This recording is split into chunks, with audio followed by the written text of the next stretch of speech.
Hi, my name is Ashla Hill Roseborough.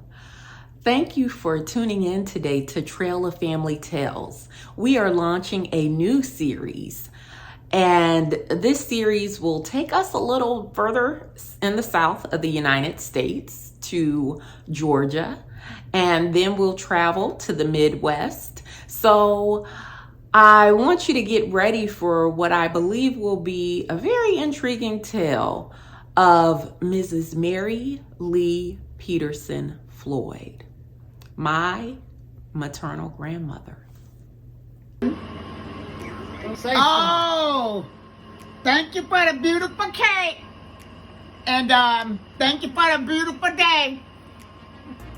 And this is my day for today. And I'm asking everybody to bless everybody and pray for everybody. And we love each other. And stay in contact and able us to come more closer. As 82 years old. Yes. Thank you, God. Thank you, Father. Yes. For another day. Thank you. Thank you, sir. I want some of that cake. My future wife. Yes. Uh-oh. Yes. This is my sister.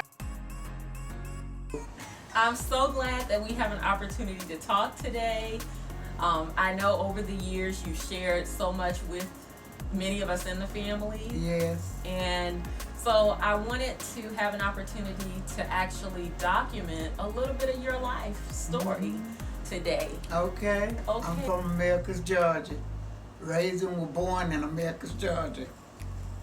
And my age, I'm 80 years old. My mother was born in Americus, Georgia. Her parents were born in Sumter County, Georgia, the same county.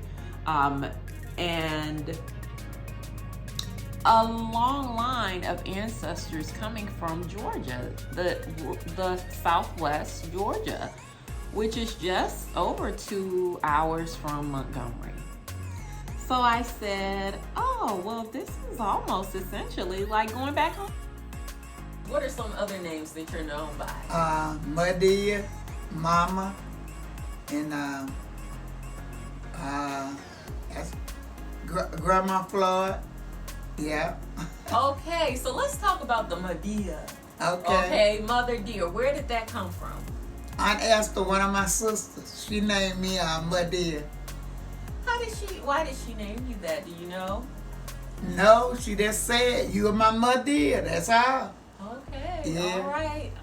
And part of the Deep South culture in the United States and Black culture is when you are the eldest daughter, or when you're the daughter who was looked at as a mother figure, you get this honorary title of being called Madea.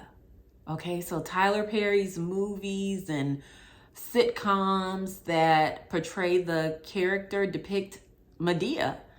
It's a real phenomenon. And I knew it before the movies ever came out because we grew up calling my grandmother Grandma Dea.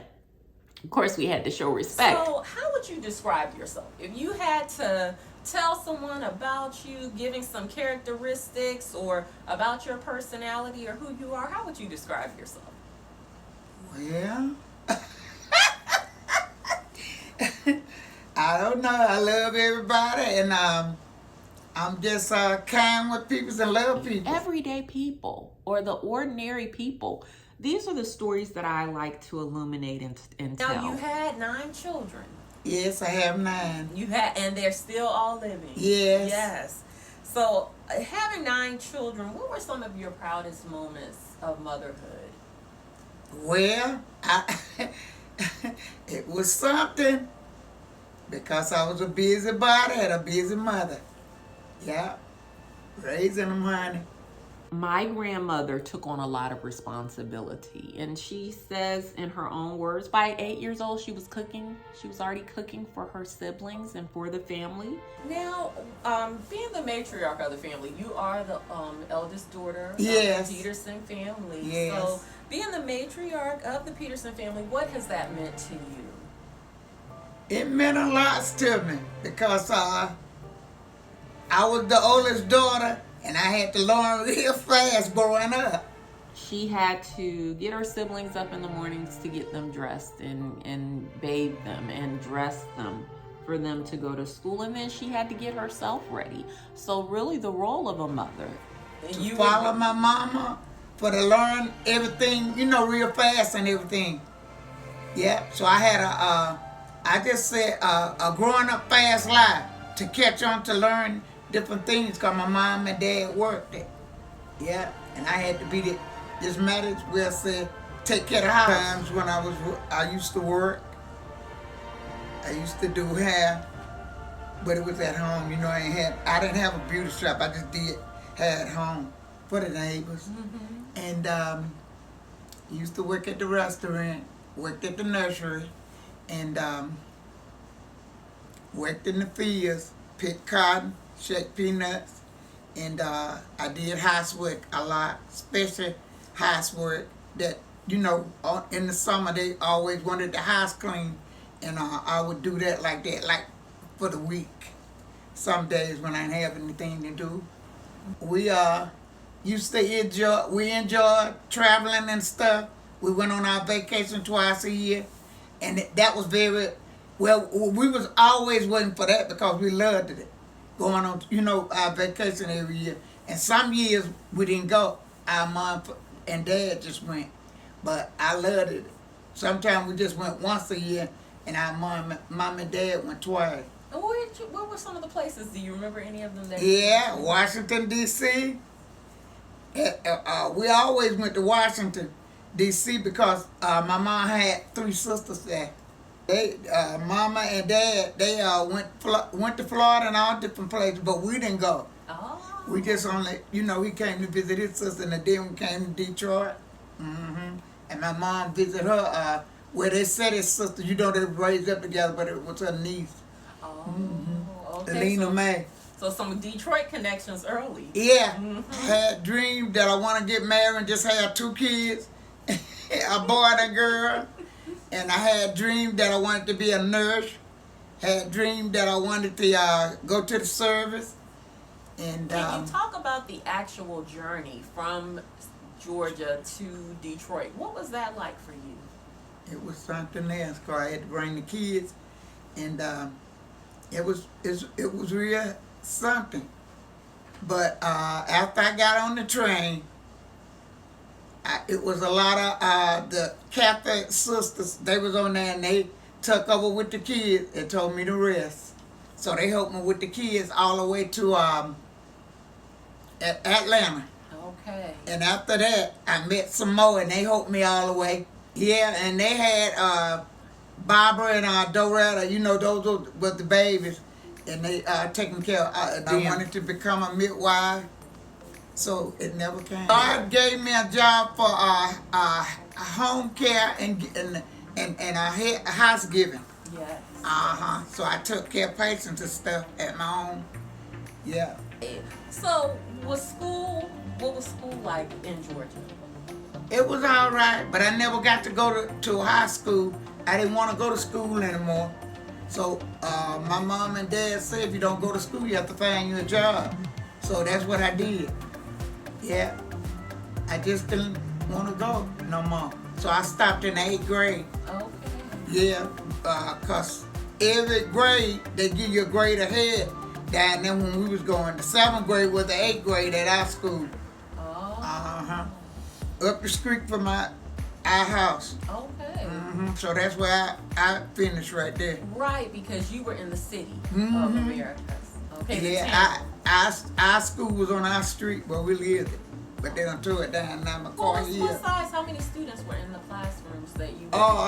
The teacher had about 20 or about 20 or 25. Some of them had 30 in one room.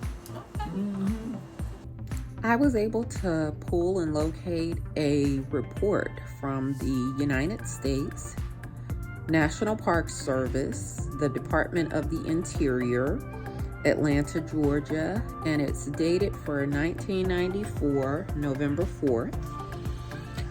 A map of the school, a drawing a diagram of what the school's dimensions were, the rooms, and how it was set up. It says it was a cottage-style house, and this report is entitled Lindsay Lane House, also known as the McCoy High School, the McCoy Hill School that my grandmother attended.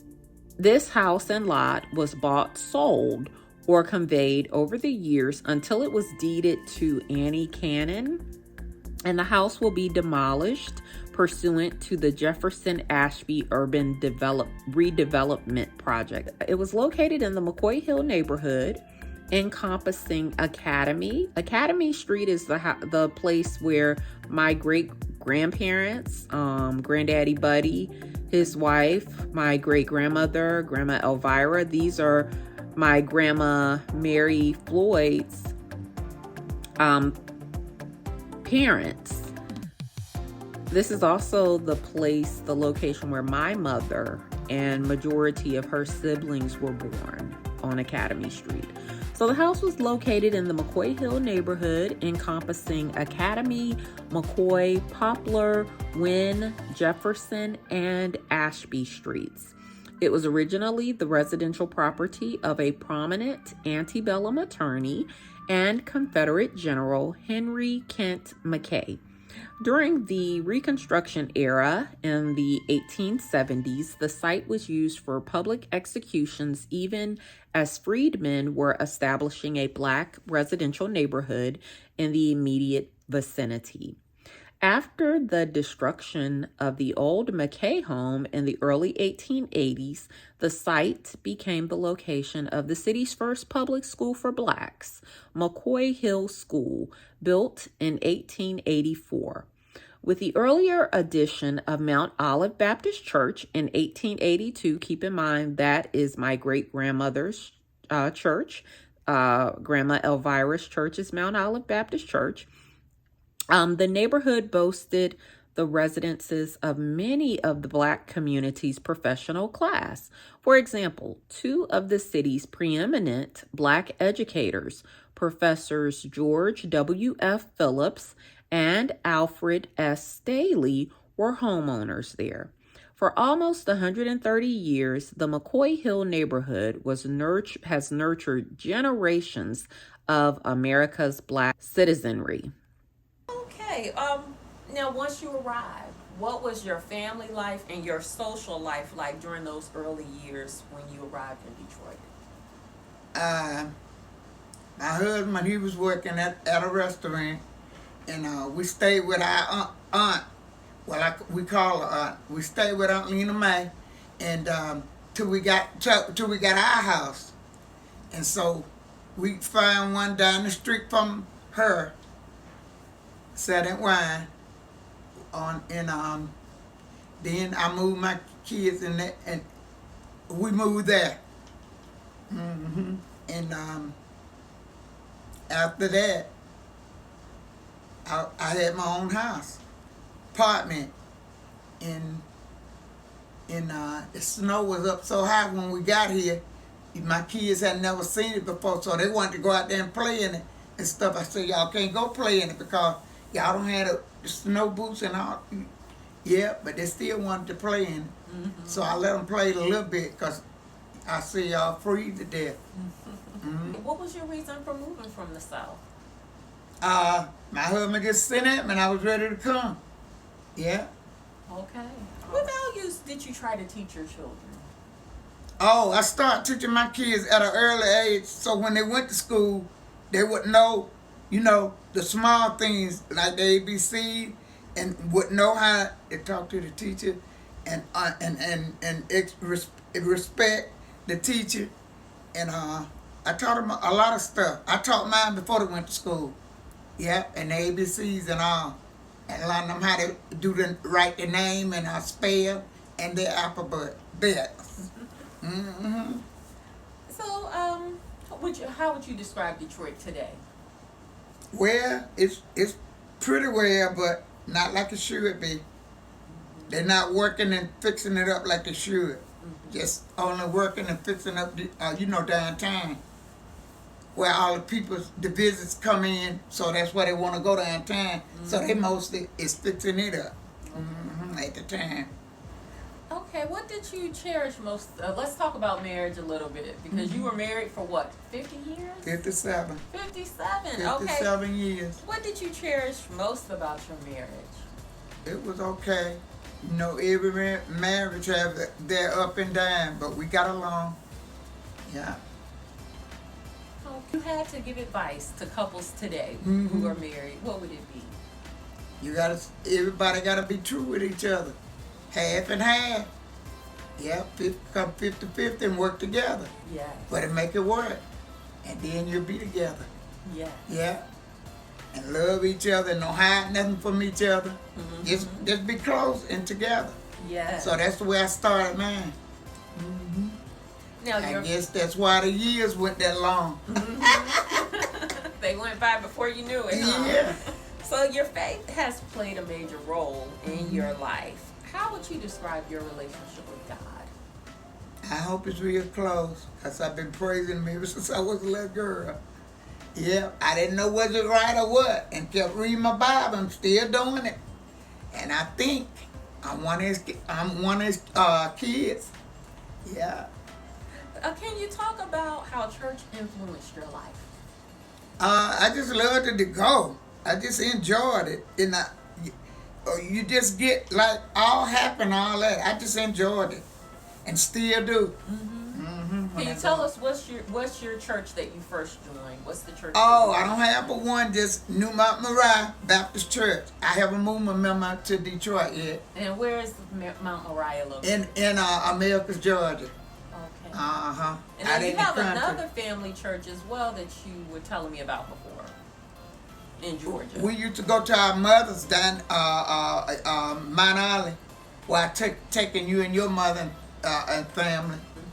That was my mother's church. Okay, I think I remember the church. Yeah, down like the on a hill or okay. That was my mother's church. She moved her from the church where I was a member. Do you believe that your life would have been different if you did not leave the South? Do I think it would have been different? My life? Yes. Yeah, it would. It's different. It's different. It's different since you moved to Detroit. Yeah. From the out from the South. Yes, Lord. In what ways? The way you live and the way and everything. Every time you turn around, you just couldn't have things. In the South? Yeah. Okay. You when you couldn't save anything, you couldn't have anything. You know, like you wanted. If I wanted to go uptown to buy a pair of shoes or a dress, I ain't had no money to buy nothing. You always run out. It wasn't enough. So it sounds like it was a challenge. Yeah. Very challenging. And if I want to go buy a dress or a pair of shoes now, I can. Right. What a difference. Yeah, and that's what I Quality be of telling. life. That's what I be telling my daughter. I said, I'm blessed because I can if I want to now. Yeah, God have blessed me. Yes. So that is really nice to hear that there were some changes for the better. Yeah, it were. Do you still have relationships though with some of your family and friends in Georgia? Yeah, I got cousins all down there. And you stay in touch? Yes, Oh. yeah. They done got up in age. One of them done turned 80 with me, and I think the other sister's 82 or 82. I remember you at one And the point, Ruth sisters. you moved back down to Georgia. Now, how long did you live in Georgia when you Oh, when I returned? moved back, I stayed 9 years. Okay, that was like what, in the 90s? Was that The 80s. The 80s when you moved back. Okay, and you stayed Came until- back in the 90s. You came back in the 90s. So you and Granddaddy stayed for a good while. Yeah. Okay. Yeah, after my father-in-law passed, I was ready to come back. But I did some work before I came back. You know, taking care of the sick. Yes. Yeah, I taking care of stroke patients, heart attack patients. Yeah.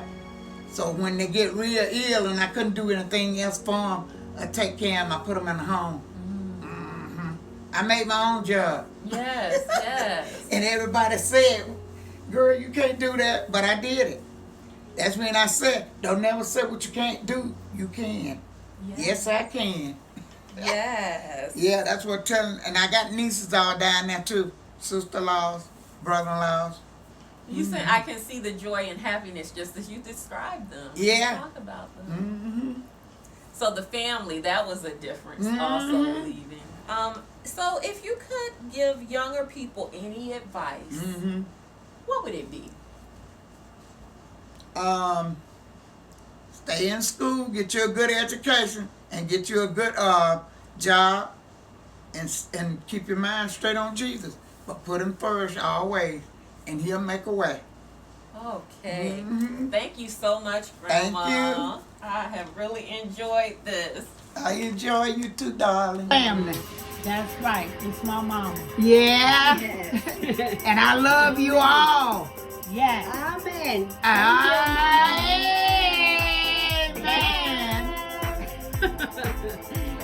Right? Yeah. She's been a great help to this organization here. Yeah. That's right. Mama, Yeah. that's for you. All right. It's for I do the third. You do it, Mama. You got it, baby. Only the best for Mama. Only Can the you best. get it? Thank you. All Yes. right. Delicious. Give us strawberry. I got one. Thank, Eat. Yeah. thank you, God, for a beautiful day, a beautiful mama, loving sister, family Yeah. around ya. Thank you. Yeah. I love everybody. Love everybody. God bless everybody. Yeah. In Jesus' name we pray. Amen.